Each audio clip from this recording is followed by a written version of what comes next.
So hi Chris, lovely to meet you. Welcome to London, and thanks so much for taking the time to speak to the upcoming.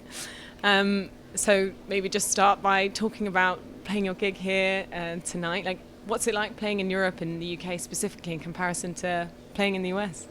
Well, actually, I played last night as well at the 100 Club, and I'm over here doing, I made a record called West Coast Town, and I'm doing some shows around that. But most of the shows that I've done have been with a full band. But on this trip, it's just me and an acoustic guitar, so that was definitely kind of scary last night, but it was really fun. I landed last night and. In the late afternoon and didn't really have a lot of time to even like think about the gig or what was happening. I just kind of got here and went and took a shower and dropped my stuff off at the hotel and ran over to the gig and then played. And before I knew it, it was done, and it was just like, whoa, what just happened? That was great. So it was really, really fun. It's weird playing without a band and without having like drums and volume and all that stuff. It's definitely a different, vibe to the whole thing, and it forces you to sort of strip your songs down, and sort of like a lot of the stuff that I actually played on the record, I can't really it wouldn't make sense to play it on acoustic guitar, and while I'm singing, it's like I have to sort of do like the most sort of basic strummy version of the songs, which it's fun to have to like adapt the songs to that environment. So many people are going to know you predominantly from the relentlessly successful Foo Fighters, Sure. but you've also had all these other projects that you've been running on the side. You've got the cover band, Me First and the Gimme Gimmes, you've got your podcast, Walking on Yeah. the Floor. So what drives you to do all these other projects? I think when I'm at home for too long, I just start to get antsy and get kind of bored. I'm lucky that I get to play music, for as like a career or whatever. It's just what I'm comfortable doing. I just when we wrapped up touring for the last Foo Fighters record, it was like November of 2015, and I went home, and we'd been working really hard for several years in a row, and so it was nice to have a break and just go home for the holidays and get to just hang out with my family and my kids and everything. And but after a few months, and after we got through the holidays, I just had all these song ideas that were kind of percolating, and I knew I wanted to make a record, and I had interviewed Dave Cobb for my podcast, and I'm just such a huge fan of his, and then I finally got to meet him to interview him, and I just thought, this is an opportunity that I have to jump at right now. And so I just asked him if he would produce my next record, and surprisingly he said that he would, and that he had some time, and and then from there it was just go home and sort of woodshed on my songs and get them as finished as I could possibly get them, and then I went out to Nashville and made the record, and the whole thing was just like an amazing experience. And like I said, I think I'm just lucky that I get to do this all the time, and so even when I'm not working on like Foo Fighter stuff or whatever, it's nice to go out and do all these other projects. And tell us about this album. I mean, maybe from our perspective, we're not as familiar with like the country music scene. It seems like maybe a departure from the kind of alt rock Sure. genre we're used to hearing from Foo Fighters. But maybe for you, it's not so much of a leap, or this is the kind of music you always wanted to make for yourself. Yeah, it's not a huge leap for me. I mean, it is in a way. This record is a huge leap for me. I think it's the best like solo record that I've ever made.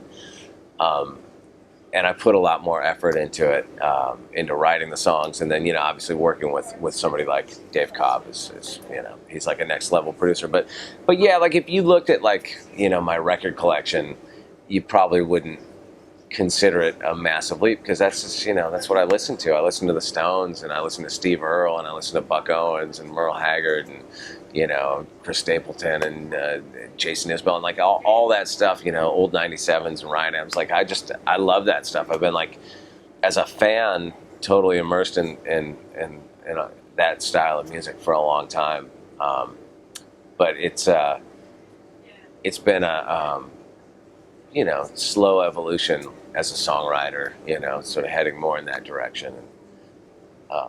Yeah. And also alongside, you've been involved with the major unexpected release of Run from the Foo Fighters, which has been received incredibly well.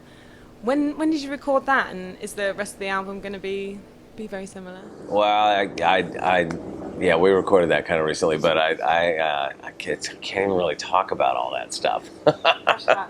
Well, it's funny because, like, there's, you don't want to be the guy in the band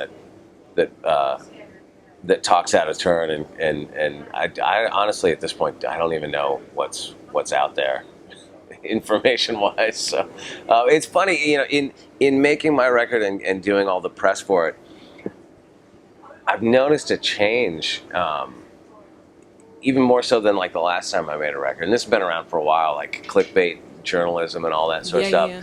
Like, it's so crazy now. I've gotten dinged so many times where I'll be asked something and I'll actually answer like the opposite of what winds up getting printed. It's really crazy. And it's so I'm just not going to talk about any Foo Fighters stuff anymore in interviews because I keep having things that I say taken out of context, and not even that. Like, I'm not saying like you would do that, but somebody takes a quote.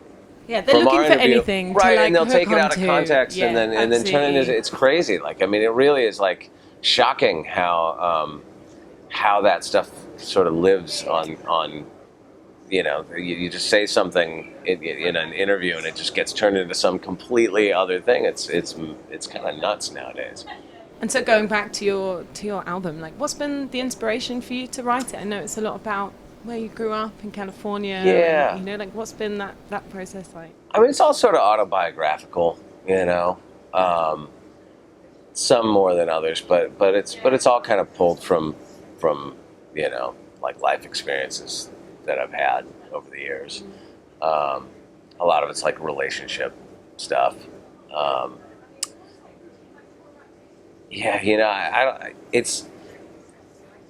never set out specifically to write about one thing or another. It's just that's just sort of what comes out of you, and then it's a matter of refining it and trying to. I really looked at a lot of like the lyrics on this record, and when I would be kind of into writing the song, and I'd think like, what's the story here?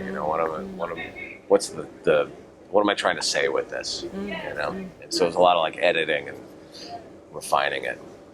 And I know, like, the title track's quite a lot about how where you grew up has Sure. changed as well, and like Yeah. a lot of working class. Well, people it's funny being because, like, pushed I'm just as guilty of that, like where I live now.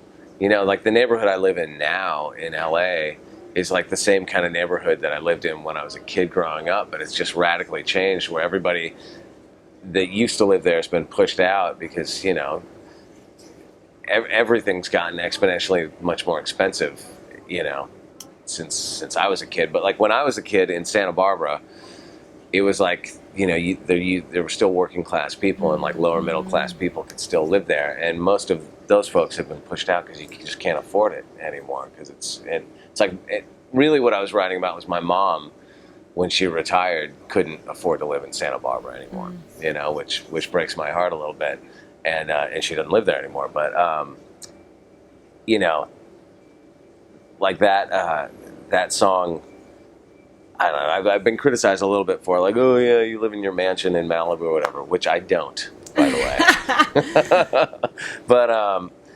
But yeah, it's, everything changes. My hometown has changed a lot over the years. I still love it, but it's a pretty radically different place than it was. I think that sort of old California that still existed a little bit, like in the 70s and the 80s, has been kind of wiped away. Well, I guess people can really empathize with that in London because it's like a very similar situation. Well, it's the same here. everywhere. It's the same everywhere, right? I mean, it's kind of every town accentuated has in the same, cities. right? But Yeah, sure. Every town has more or less the same story. Gentrification. Yeah. Kind of thing. Yeah. And so what's been the reaction to this album so far? And you've been touring it in the US, and now you're over here. So. Yeah, the shows in the US were great. And it definitely feels like it's been received well. I think it's been received better than any of the records I've made in the past, for sure. Which is great because, like I said, I mean, I put a lot more into it and just feel, more proud of it than the other ones that I made. I like just, second guess it less than than other records I've made in the past. So Yeah. it's been good. And how would you place it in the kind of country scene, like in terms of like where it sits within the genre? Is this something that you see as like a very modern take on country? Or I mean, to me, I wouldn't think of it as like a straight country record at all. Like, I mean, country is a huge influence on it, but so it's equal parts like rock and roll and country and Americana and whatever else. I think it's been interesting to watch people's reaction to it, because if like people in country music think I made a punk rock record. I keep saying it referred to as like a cowpunk record and stuff like that. You know what I mean? So if you're coming from that perspective, I think my record probably sounds pretty raw. But rock and roll people tend to view it as like I made a country record. So I think it's just really like whatever your sort of perspective is. Yeah. And do you have any inkling of how it's be received, like here in Europe, here in the UK? Because I guess, like I say, we're less familiar with the country scene. I mean, it's still like of interest here, but like we're less, because it's like so much rooted in like the US. Yeah, it's tough to know. I mean, I've read some nice reviews and stuff, so that's been good. But you get a better sense of it at the gigs. Yeah, for sure. It was nice, like at the gig last night. There were some people singing along and stuff, so it felt like, oh, cool. I actually heard it. So playing the Water Rats tonight, then Glastonbury in a few days' time. Yeah. What's it like playing such different venues and in such different capacities? I tell you, the backstage catering is much better at those big shows. Oh yeah. Did you get some soggy chips? Yeah. Yeah, I mean, they're so different. It's like, those big shows, are really honestly like, I'm not nervous at all. I feel very comfortable at those shows. Yeah. The little shows, especially when it's just me with my little acoustic guitar and it's like plinkety plink plink, that scares me. So that's I think where the excitement comes from. It's just like, just kind of completely out of my comfort zone. But is that somehow refreshing for you? Yeah, it's fun. It's fun, for sure. And I guess maybe as a final question, like we've been just talking about all these different things that you've done and, stuff that you've got coming up in the future. Like what so far has been the highlight for you? Oh man, it's tough to say. I mean, the highlight for me, I kind of came to the realization a few years ago that I play music every single day. Whether that's like in Foo Fighters and it's on a big stage, or it's my solo stuff and it's on a little stage, or I'm playing in like the parent band at my kid's school, or I'm just in my studio noodling around, or whatever it is. It's that's the highlight for me, is I just get to do this all the time, and I do. Yeah. Yeah. And do you think that's been the secret to having such longevity in your career? Is just doing all these different things and being open-minded? And I think so. Yeah. I mean, it's definitely like jumping around and playing with different people. It's just refreshing. I think there was a point a few years ago where I felt kind of really uninspired and for a little while just uninspired in my guitar playing. And just didn't felt drawn to it at a certain point. And I figured out for me, I have to just like, it's like I have to be in a state of constantly engaging with it, Yeah. And constantly trying to learn and constantly trying to change what I'm doing. And as long as I'm doing that, then I stay inspired. Yeah. It stays fresh. All right. Yeah. Well, thank you so much. It's been lovely speaking with you. Yeah, you too. Enjoy tonight and enjoy Glastonbury. I hope it doesn't rain too much. I know, we'll see. I got to go get some boots. Yeah, definitely will. Yeah. Thank you very much. Thank you. Thank you.